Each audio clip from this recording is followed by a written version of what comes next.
Y'all ever notice how as soon as you open up your mouth and allow Ruach HaKodesh to minister to someone through you, boom, you're hit with the trial. It's not even the trial per se that would have my eyebrow raised, but the type of trial.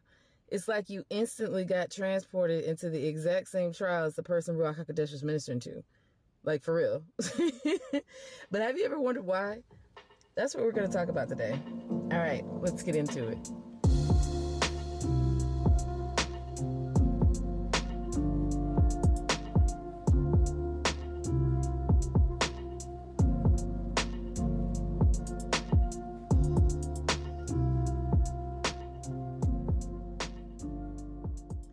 So we took a slight detour from total introspection with the past few episodes, but now we're back on track. Hallelujah.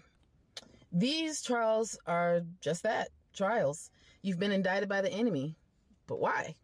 Matthew 23 is why. Yahusha calls the religious leaders hypocrites 7 times, fools and blind guides, I guess you could say, 5 times, a brood or offspring of vipers 1 time. Like, he had no chill. None whatsoever. Hasatan wants to prove that we're hypocrites, fools, blind guides, and his offspring. Yahuwah allows him to try to do this for 2 reasons. Either to put Hasatan to shame so Yahuwah's glory can be shown through us, or to show us what's truly going on in this heart of ours so we can repent. Either way, it's working for our good, so I'm okay with it. So I'm going to read Yehukanan 14, and then we're going to circle back to this. Let not your heart be troubled. You believe in Elohim, believe also in me. In my Father's house are many mansions. If it were not so, I would have told you. I go to prepare a place for you. And if I go and prepare a place for you, I will come again and receive you unto myself, that where I am, there you may be also. And whither I go, you know, and the way you know. Teom said unto him, Adonai, we know not whither you go, and how can we know the way? Yahusha said unto him, I am the way, the truth, and the life. No man comes unto the Father but by me. If you had known me, you should have known my Father also. And from henceforth you know him and have seen him. Philip said unto him, Adonai, show us the Father, and it suffices us.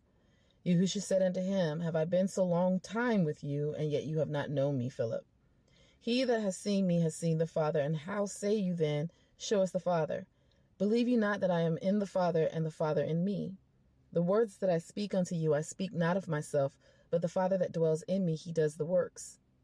Believe me that I am in the Father, and the Father in me, or else believe me for the very works' sake. Aman, aman, I say unto you, he that believes on me, the works that I do shall he do also, and greater works than these shall he do, because I go unto my Father.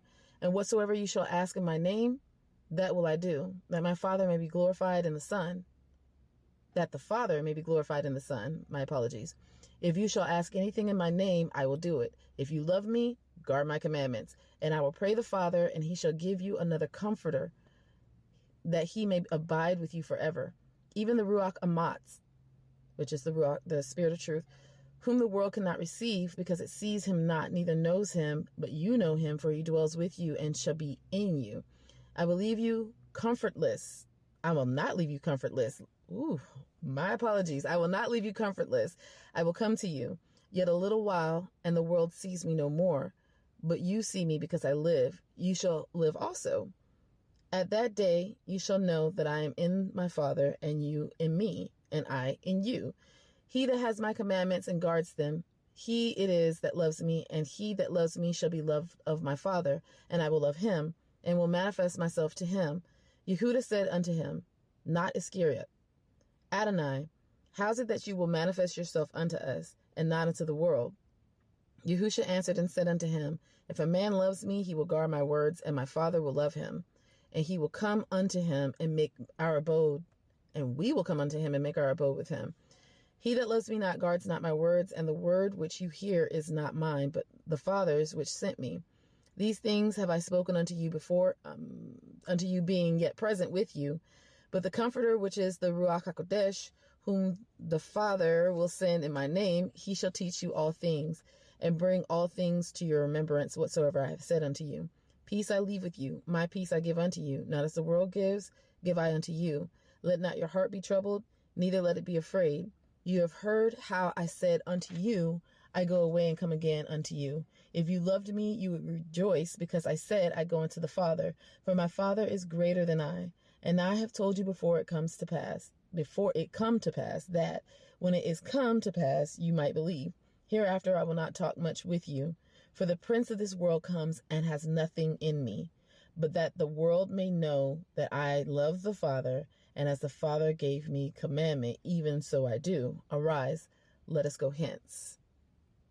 So I find it interesting how Yahusha teaches his Talmudim, i.e. us as well, because we're his Talmudim as well. But I find it interesting because he starts off talking about one thing, and then he ventures into talking about how, well, first of all, he tells us that he's going to his Father's house to prepare a place for us. That place is the new, or the renewed, I should say, Jerusalem. He is going to prepare the renewed Jerusalem for us. That is the place. And just a side note when it comes to that. So in ancient Hebrew marriages, the father would send his son out of his house to a foreign land in order to find a bride. Once the bride was found, the son and the father of the bride would negotiate a bride price, which was paid at that time. And technically, the two were considered married at that time. They were betrothed to one another. But then the son, or the bridegroom at this point, would go back to his father's house, and he would build an extension onto his father's house. And the time period that it would take would be like 12 months. Okay. Now we know that when Yahusha comes back, no man knows the day or the hour, not even Yahusha himself. But in this case, it was 12 months. And in the 12th month, though, because the bride didn't know what day in that month the bridegroom was coming, there would be a watchman that set out at the edge of the city. And when the watchman saw the bridegroom coming, he would blow the shofar to alert the bride that her bridegroom was coming back to get her. And then they would go to the father's house, where they would now live, but they would live in the extension of the father's house, okay, together. That's where the wedding feast would take place. Now they would consummate the marriage, so on and so forth. So that is exactly what Yahuwah did with Yahusha. He sent him out of his house to find a bride in a foreign land.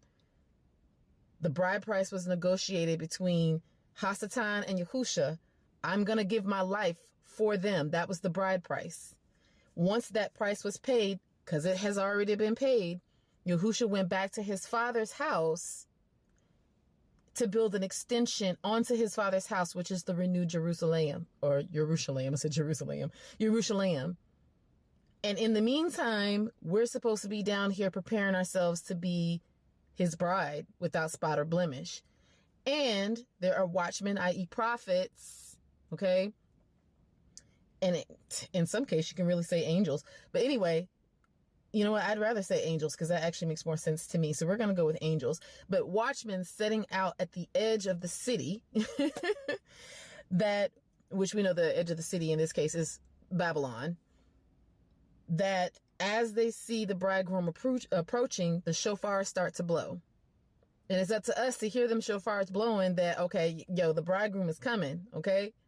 And when he comes, he's taking us back to the extension that he built on to his father's house, which is the renewed Jerusalem. And that's where the wedding feast will take place, okay? This is exactly what Yahuwah has done. And it's such a beautiful thing. But we're betrothed to Yahusha, okay? So when he said, in my father's house are many mansions, if it were not so, I would have told you. I go before you to prepare a place for you. This is a bridegroom talking to his bride. I'm going before you to prepare a house for us to live together. Like, it's a love story, you guys. Like, he's like, you're my bride. I'm going to prepare a place where we can be together. I gotta stop right there, but I hopefully you can see how beautiful this is, what he's saying to them and to us. And he's like, I'm the way to this place. You know the way, because I'm the way, the truth, and the life. then he like ventures into, you know, the Father's in me, I'm in the Father, and you're in me and I'm in you. You know what I'm saying? But I find that very interesting that he even brings that up, because verse 30 is the one that had me go, aha! Because in verse 30 he says, hereafter I will not talk much with you, for the prince of this world comes and has nothing in me. So he's like, Hasatan isn't in me, and I'm not in Hasatan, but you're in me, and I'm in you. You know what I'm saying? I just, like, he has no, Hasatan has no covenant with Yahusha. No covenant. He has no stake in him. He has no promise in him. He has nothing. And if you want to flip that around, Hasatan does not have control over Yahusha because he has no covenant with Yahusha. We were born into covenant with Hasatan, but Yahusha wasn't. I just find that very interesting. So question, what are you ruachally or spiritually ingesting? Is it secular music, secular television like shows and movies? Is it the news? Is it gossip? And by the way, just listening to gossip is gossiping by default. Shut it down in its tracks. Is it complaining? So this past Sunday, I was heading back into town because I had spent Shabbat with my dad and my son out of town. And we were heading back. We were following the GPS, but the GPS got us lost. I'm so anti-Google now, you guys. Waze, W-A-Z-E. If you're going to use a GPS, use Waze, because Google Maps got us lost. And Google Maps got us lost in the mountains in a bunch of sundown towns. Okay? I'm just going to say that. We were literally driving through the valley of the shadow of death. That's how I felt. But anyway, so I love my father, but he was in the passenger seat the whole time complaining. Just complaining and fussing and all this other stuff. And I finally had to say, you know what, Daddy, I'm trying to listen to Ruach HaKodesh. I don't want to complain. And he did say, okay.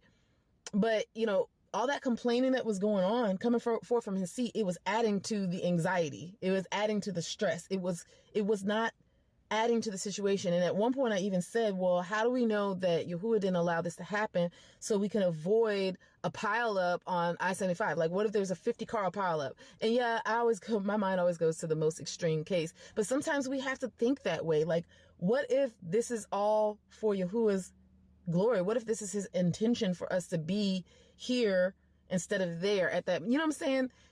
We always have to flip it around. But Ruach HaKodesh had me to shut that complaining down, because that's not glorifying the Father. And even gospel music, what Ruach was it that song was conceived? And I just want to tell you guys another brief little testimony real quick. So I used to have favorite contemporary Christian artists that I would listen to.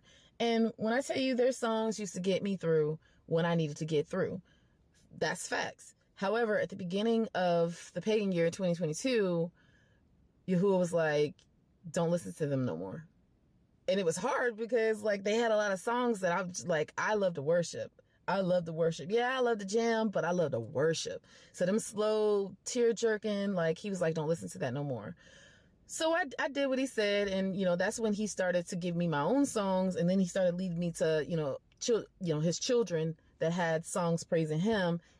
And, you know, now I have a whole playlist. But anyway, all throughout last year, these very same groups that he told me to stop listening to their music started being exposed. Oh, the artists, the very same artists that he told me stop listening to them. They're not of me. They're not worshiping in my Ruach. Those very same artists, and I'm purposely not naming them because I'm not about like bashing people. I understand these are spirits, we're in a spiritual war. But those very same artists, all last year, they was just like exposed. He exposed them. And I was like, wow, like the exact same ones. So continued consumption of these things will result in a malnourished Ruach or spirit that has no energy to endure unto the end. But Yahusha says, if you love me, guard my commandments. So going back to these trials that we face, whatever it is that we're eating on a continual basis, will come out of us during a trial, whether the fruit of the Ruach or the works of the flesh. Consider this. When a vessel of the enemy is used to usher us to trial, kind of like a process server delivering a summons to court, It's up to us to glorify Yahuwah because the other person doesn't have Ruach HaKodesh dwelling in them. So they're not going to glorify him. This past Lupercalia, that's the true name. That's the true holiday that's being celebrated February 14th, Lupercalia. A woman from my past sent me a Valentine's Day text. So everyone that knows me knows that since 2014, I haven't celebrated the major holidays. Ruach HaKodesh had to show me the error and the other lesser known holidays. But as far as the major ones that everybody that's commercialized, I didn't celebrate any of those. Lupercalia 2022, she and I had a discussion in which I explained further why I don't celebrate and that I'd like to be excluded from any texts. And most people that I know that aren't in the truth, they respect that. They're like, I'm going to celebrate, but I understand that you don't. So I typically don't get anybody to send me any texts unless it's just somebody that I've recently met and I have to be like, but most of the time they respect that. But when she sent me a text this past Lupercalia, so now we're talking 2023, it was written in a way as to attempt to shoot down any objection I might have about the text. And then she added that she loved me at the end. So basically she was anticipating me having a problem with the text. So I let her know that the love she was pushing was that of the world and not of Yahuwah. I don't remember verbatim what I said, but I do remember telling her I worship Yahuwah alone. Her response was that morals are from the world and that she didn't mean to offend me, but that she sees the God in me, and I'm putting up air quotes right now, to which I told her it was a commandment given by Yahuwah. This is when Ruach HaKodesh began speaking to me about what was really going on. Mind you, she's a leader in a Christian church, okay? That's the scary part about this.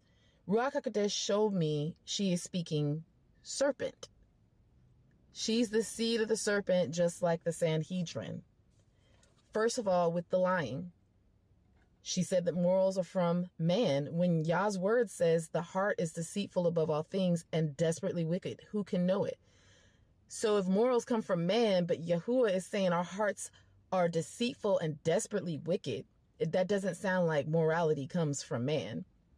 Then she attempted to flatter me. I can see the God in you. This is an attempt to get me to lower my guard by pretending to respect me, all the while disrespecting me. So it's an underhanded compliment, or insult, I should say. Then deflection by way of projection. I didn't mean to offend you, even though the original text was written in a way that showed she anticipated an objection. So she knew that it would offend me, at least in her mind. But really, she was offended, and that's why she assumed I would be, which is projection. I spoke the truth, and it offended her. So the Ruach HaKodesh told me to knock the dust off my feet, and I did. Here's the thing. I was wrong for expecting her to honor my walk by not trying to feed me Ruach slop. Worldly people do not have Ruach HaKodesh dwelling inside of them, so they speak, act, and think like their father Hasatan. Why did I engage in the first place? Same reason Yahusha did in the wilderness with Hasatan.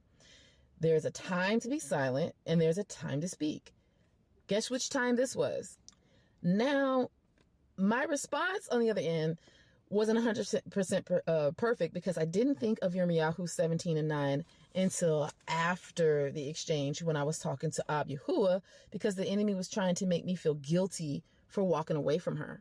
Because this woman in 2022, in January 2022, like 6 days before her daughter's birthday, her daughter, who mind you was like maybe a few years younger than me, she had lost that daughter a few days before her birthday. So the enemy was trying to make me feel guilty. You're walking away from her and she just lost a daughter, whatever. I had been caught slipping, in all transparency. Before work, I would converse with my dad while he watched the news. So I wasn't watching the news, but the news would be on. And he would usually say something about what was on, and I would talk to him, but I wouldn't watch the news. But how many of y'all know that I was still subconsciously absorbing that mess that's on the news? And then sometimes me and my dad would watch secular shows or movies to see how the enemy was deceiving people through it. Now, full transparency again, this is something I used to do in Christianity, but hallelujah, Yahuwah this time around is showing me like all the places where I messed up. So he did shut that down, but I'm going to go deeper into that in just a minute. So Yahuwah can and will reveal things to us. We don't have to go searching for them. All right. And I just praise Yahuwah because, the last episode I talked about being still and slowing down and taking time to really hear from Yahuwah. And that's something that I didn't do in Christianity, which landed me in a 7-year backslidden wilderness period, whatever you want to call it, because he had been speaking to me like, yo, you're going the wrong way. Turn around, stop. And in hindsight, I can see that, but I was moving so fast and I wasn't taking the time to listen to him that I fell into the trap. And I suffered greatly because of my own actions. This time, I've slowed down. He showed me how to really just take my time. And just like I said in the last episode, because I'm not speeding through life anymore, now I have the reflexes to avoid the accident instead of going head first into the accident. And that's what he's showing me. He's like, listen, yo, no, don't do that. And I know some people are like, duh, but you got to understand, like sometimes we convince ourselves that, oh, this is okay because of this reason. And I'm not perfect. Like I'm still being pruned and I'm still being taught just like everybody else. So this time I was able to hear him say, yo, I understand that your intentions for watching that was for X, Y, and Z, but I'm letting you know that that's a trap. That's going to open the door to the enemy. Stop it. And I have. Now that he has shown me, I have. You know what I'm saying? So hallelujah for that. And I'm okay with mentioning this to you. So what I mentioned wasn't much, nor was it that often, but it was enough to cause me to be caught off guard. And I truly believe that I was caught off guard by this text with her and wasn't able to fully minister to her because that's what was needed in that, even if it was just to plant that seed and still kick the dust off my shoes and keep it moving. You know what I'm saying? So who's to say Yahuwah didn't allow it as a way of saying, you slipping, daughter, wake up. You know what I'm saying? And a lot of times when these situations come up, people like to come up with reasons as to, oh yeah, Yahuwah did this for this reason, that basically try to come up with a reason to make it seem like they're so holy and spiritual. And no, sometimes he's like, you messing up, chill out. You know what I'm saying? And that's what he was saying to me. And I'm okay with admitting this to you guys. He was like, yo, you messing up. So the things of this world are all around us, and Yahuwah gives us grace and mercy when it's something you can't help, like secular music playing at the grocery store. We got to eat. We go to the grocery store, there's secular music playing in the background, and it's entering into our subconscious. So he gives us grace for that because we didn't turn on a secular song and start jamming to it. Like, we literally have been forced to listen to the worship music of Hasatan. We get rebuked, on the other hand, when it's intentional. So if you turning on some Cardi B and all the other stuff, and believe it or not, there are some people in the truth still doing that. I work with a woman that calls herself an Israelite, but she has openly said to one of my coworkers, like, I'm not gonna let go of certain things. So I'm just saying. So to sum it all up, it was me and not her. I have Ruach HaKodesh, so I have to be the one who takes the higher ground when dealing with worldly people. Same goes for you. We can't do this if we're indulging in worldliness on the side, intentionally or unintentionally. We have to make sure we stay on guard at all times, because even the smallest crack is enough for Hasatan to kick that sucker in. He gonna kick down that door. You open it just a smidge, he gonna kick down that door. I'm just letting you know. So I had to take the plank out of my own eye, basically. This whole incident happened after I uploaded the podcast episode Heidi Ho Neighbor, which talked about the worldly love versus the love of the world. I mean, I'm sorry, that's the same thing, isn't it? The worldly love versus the love that Yahuwah speaks of. So Hasatan, once again, had brought me to trial, and I personally feel like I failed that one because I should have been on guard. Side note, when I uploaded that episode, I didn't even realize it was about to be Lupercalia. Like, I think I uploaded it February 12th, and I'm so out of tune with these holidays now. I don't even pay attention to when they come, you guys. So Ruach HaKodesh literally had me to upload it, and I had no idea that 2 days later was Lupercalia. Hasatan's accusations against me was that I was a hypocrite. And if you really look at it through sober, ruachal eyes, I was. Not about the love, but about guarding Yahuwah's commands. I had left the door to sin crack, like I said, just a smidge, and here comes Satan with his, kicking it in with his battering ram. And I didn't have to admit any of this to you guys, but I'm secure in my relationship with Yahusha. He's already spoken to me about this, and I believe what he said. Again, I'm not here to paint a picture of myself like I'm just so holy and I respond perfectly every time. Like, sometimes I mess up, and then, he has to rebuke me. And I can admit that to you guys because, first and foremost, I truly don't care what anybody thinks about me, because when I had the enemy use vessels to try to take my life, like literally had somebody try to stab me in the face, I was choked with the iron cord. Like, I can keep going, you guys. When I had these things happening to me, none of you was there. So at the end of the day, what you think is just that, what you think. I know what my father says about me, and I'm okay with you not liking me or thinking that I'm something that I'm not. But I love you anyway. I love you anyway. I'm secure though. And I'm not here to draw you to me, but to point you to Yahushua HaMashiach anyway. This is not the Avad Yahu show. This is not about me. Yeah, I use a lot of my testimonies and stuff that I've gone through with the Father to talk to you guys, because that's just how my brain works. I'm like, I feel like I got to tell you the testimony so you can understand that I'm going through this with you. You know what I'm saying? Anyway, so before I started this episode, Ab Yahuwah asked me if I would speak whatever it is he told me to speak. And I said yes, and here I am. I didn't know he was going to have me tell you guys about how I had left the door open unintentionally to the enemy. I didn't know he's going to have me say that. But I told him that whatever he told me to say is what I would say. And so here I am, confessing my sin to y'all on my podcast. But I'm glad, like I said, I know I keep repeating myself, you guys. I have a tendency to babble. But I'm glad that he told me to.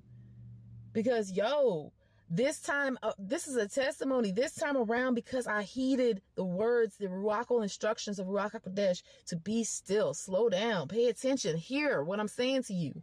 This time I heard him say, it's a trap. I didn't hear him last time. And you remember I told you on another episode, I don't have another seven years to get back on track. So, hallelujah. Anyway, if situations come up such as this and you find some way to justify your actions, then there is a deeper need for you to receive love from man. It's a void and a deficit. Not to mention that justifying your wrong actions is a form of self-righteousness. So hallelujah. Like, sometimes he allows things to come into your life to show you what you're doing wrong. It's you. It's not them. It's you. It's not them. It's a form of chastisement. And he chastens those he loves, you guys. Anytime you find yourself coming up, anytime you find one of the vessels of the enemy coming up against you, it's you, not them. We subconsciously expect people to walk righteously who have no righteousness in them. The righteousness that we have in us is Ruach HaKodesh via Yahushua HaMashiach. But we expect people to respond in a righteous way, and they're not righteous people.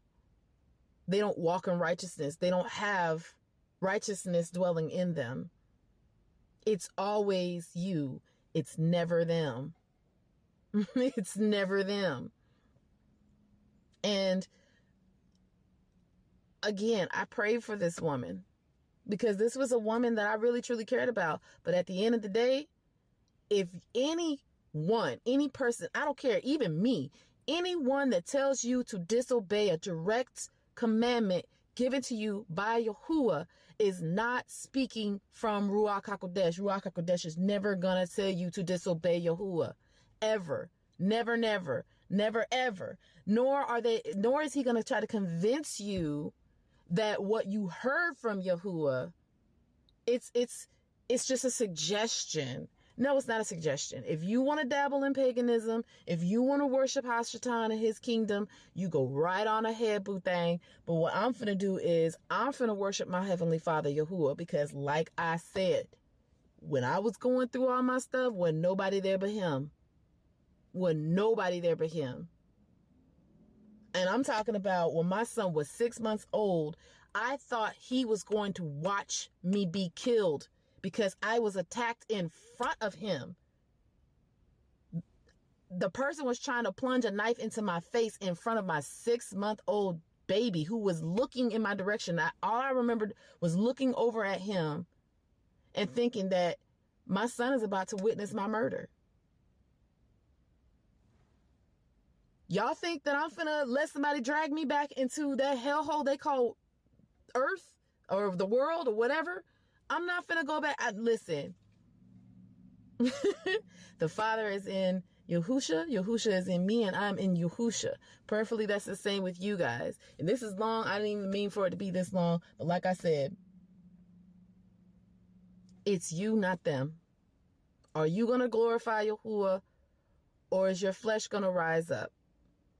Are you going to shut all those doors that allows the enemy in?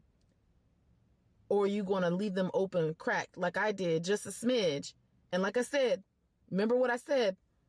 I had convinced myself that, oh, well, I'm just observing the enemy and how he's deceiving. No, we don't need none of that. As a matter of fact, I'm finna call that all the way out. That's a form of divination. And Yahuwah had to rebuke me for it. He's like, no, boo thing. You get all your information from Ruach HaKodesh. You don't need to go into the world and look at the world and get information. That's divination. That's receiving information outside of Ruach HaKodesh. That's unauthorized knowledge. Same thing who I did in the garden. Our Father has our backs. We don't know, so he has to tell us. But it's always you. It's never them. He gave you his spirit. He did not give them his spirit. So I'm going to end it right there. I'm going to end it right there. Oh, no, I'm not. I'm not going to end it right there. Reason why I'm not going to end it right there is because I got to circle back to the whole hypocrisy thing. So he doesn't want us to be hypocrites. A lot of times, that's the flip side of it. He allows us to go through these trials and tribulations because he doesn't want us to be hypocrites. He doesn't want us to be out here telling people what they should do and shouldn't do, but he doesn't want us to be hypocrites. We got to walk this walk the same way we telling people to walk this walk. And I used to be mad about that. Like, why I got to go through all this? I used to feel like I was learning the hard way. You know what I'm saying? Like, I'm going through it because I'm so hard-headed that he got to show me before I can understand. And he's like, no, I don't want you to be no hypocrite. That's exactly what he said. I don't want you to be no hypocrite.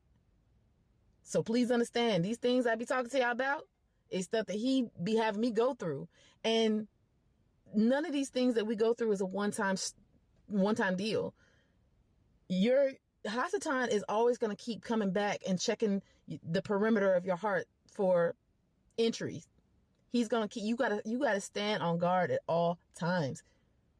He's always going to be circling around. Okay, that didn't work. Let me go over here. Okay, that didn't work. Let me go over here. Okay, that didn't work. Let me go back and check.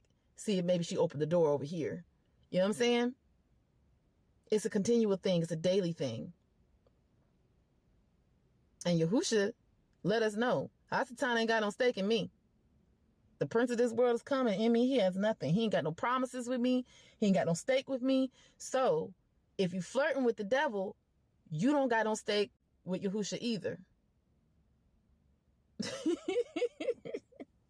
I had to get that Ebonics out on y'all. You don't got.